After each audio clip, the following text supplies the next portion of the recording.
Hi, welcome to this video, and for today's video I'm gonna show you how Finding Nemo story is, and I'm gonna show you some elements of literature that we will found on that typical story. So the story that we're going to tackle later on is about Finding Nemo, and that was released way back on 2013. If you want to know more, please keep on watching and don't forget to listen up. Alright, so before we proceed to the five elements, or at least six to seven, I'll just give you some elements of literature that we will find on Finding Nemo. But before that, I'm gonna tell you about the summary of the movie, which is this story is a story of a clownfish named Marlin that lives in the Great Barrier Reef and loses his son named Nemo. So after he ventures into the open sea, despite of her father many warning regarding to the dangers that they can find on the sea, um, Nemo was netted up by a dentist that was sent to Sydney. So while Marlin, the father, ventures up to try retrieving Nemo, he met a fish named Dory. So she was a blue tang suffering to a short-term memory loss, and the boat companion travels a great distance, encounter various dangerous sea creatures in order for them to rescue Nemo. While the two is searching for Nemo, Nemo and other sea creatures at the dentist's tank plot a way to return to the sea for them to live their lives again freely. So that's the summary of the story, and let me show you some trailer over here. Tell ya! Mine. Don't make any sudden moves. Hop inside my mouth if you want to live.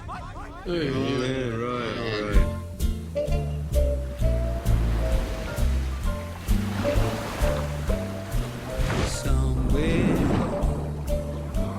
beyond the sea, somewhere waiting for me. Whoa, hold on, wait to cross. 71% of the Earth's surface is covered by water. How's it going, Bob? That's a big place to find one fish. Has anybody seen my son? Your son Chico? No, it's Nemo. We're looking for Nemo. Name's Crush. I gotta find my son Nemo. Grab shell, dude. Grab what? To find Nemo Let's ask for directions. No. What is it with men and asking for directions? will take a miracle. Yeah, I saw him, but I'm not telling you where he went. All right, I'll talk. Getting him back is a whole other story. Walt Disney Pictures presents a Pixar Animation Studios film. We're gonna help him escape. Nemo, don't give up. Your dad's been fighting the entire ocean looking for you. I'm coming, Nemo. Never knew my father. Come on, good hug. Oh, my stomach. No hurling on the shell, dude, okay? Just waxed it. You've got to see it Charge! to believe it. Nice. Finding Nemo. Everybody hold on!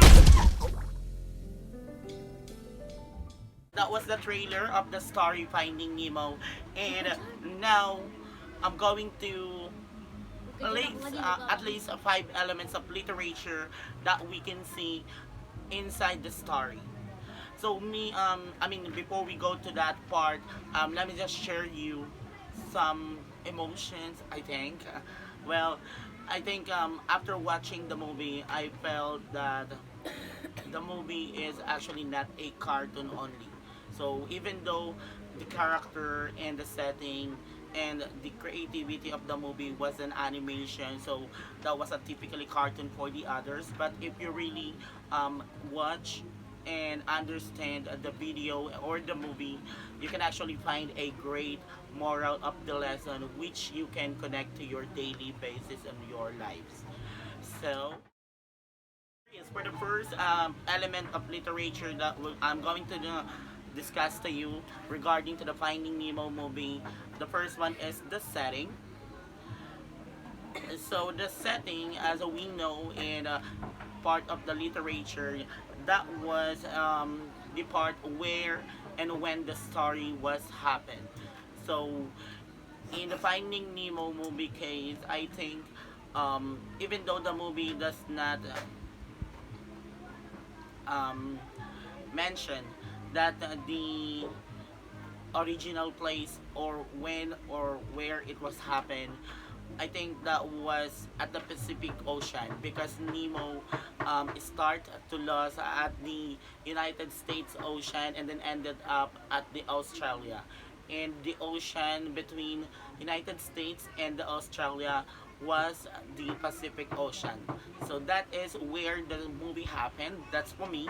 And when the movie was happened, I think even though yeah, the movie did not also mention when the movie or the story happened, but then again, the movie was released way back on 2013. So technically, we're just assuming that the movie or the story was happened around 2003. I'm sorry, that's 2003. All right, so that's the setting of the story Finding Nemo. The second element of literature that I chose is the characters. So as we all know, when we are watching a movie, the character is one of the important things that we should know because this character is the major. I mean, the storyteller of every movie, so that we should know all of them. At least the main characters. So for me, the main characters or the characters of the movie Finding Nemo is Marlin, which is the father of Nemo. And by the way, Marlin and Nemo is both a clownfish. It's just that the Marlin is the father and Nemo was the child. Aside from them, they got a friend named Dory, and Dory is a blue tang which has a short-term memory loss. So that was the main character, even though there are so many sea creatures that you can see inside the movie. I think those three is the main characters that we can list it into the elements of literature under the characters. Alright, so we're done with the setting and the character of the movie. And the third element that I'm going to share is actually the plot. Or the plot of the story or the movie or the book. This is the most important events and action that was happened inside the movie.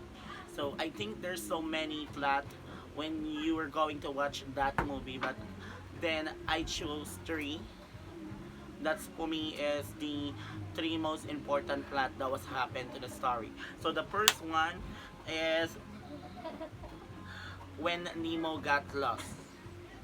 So even though his father warned him regarding to the dangerous sea, he didn't listen, and that's the time that Nemo got lost. That's the first plot that I've chosen. And the second one is the adventure of the companion of Marlene, the father, and their friend, which is Dory. Their adventures and travel and the journey to look and find Nemo. That's the second plot that I'm going to list. And the third one is when they finally find Nemo. And if you're gonna ask me why those three is I think the most important plot, you must watch the movie because you're going to enjoy it. Alright, so thank you so much for that one. We are done with the three elements of the story, Finding Nemo. And for the fourth one that I chose, that's the conflict. And we all know in the literature, elements of literature, conflict, this is the most important thing that was happened inside the story. Well, for the Finding Nemo's case, I think the biggest problem that they need to solve inside the movie is of course, the title itself, which is Finding Nemo. So when Nemo got lost, that was the biggest problem of the story that needed to be solved, and that was to be solved by by his father, which is Marlene, and his friend Dory. So that was the conflict of the story when Nemo got lost. I think that is the main reason as to why they're titled the movie as Finding Nemo. Alright, so thank you so much for that one. We had actually four. The first one is the setting, the plot, the character, and the conflict. And for the last one, I'm going to share about the theme of the story. So the theme, that was the story's message in life for their viewers. So for me, I think the biggest moral lessons of Nemo in our life was the fear and failure is actually an obstacle to achieve our goals or dreams in life. So, to connect this to our daily life basis, I think we should be like the characters of the movie, which is they are brave and strong enough to fight their fears for them to be able to get into their dream, and that's to find Nemo. So on our life, don't worry if you got failed, and don't fear. Be brave enough to fight your fears for you to be able to achieve your dream. And that's the moral of the story. That's the story is all about. Even though it's cartoon, I highly suggest that you watch the movie because you gonna learn a lot. And I thank you so much for all of you who watched this video, and I highly recommend that you watch the movie for you to be able to have an inspiration to your life. Because if you're undergoing a depression or a challenge in your life, Finding Nemo can have or can tell you a very big lesson, which is find or be brave enough to fight on daily challenges in life for you to be able to achieve your dreams. And once again, this is JM from One ACSAD. Thank you so much for watching this video, and I hope you'll learn a lot. And until next time.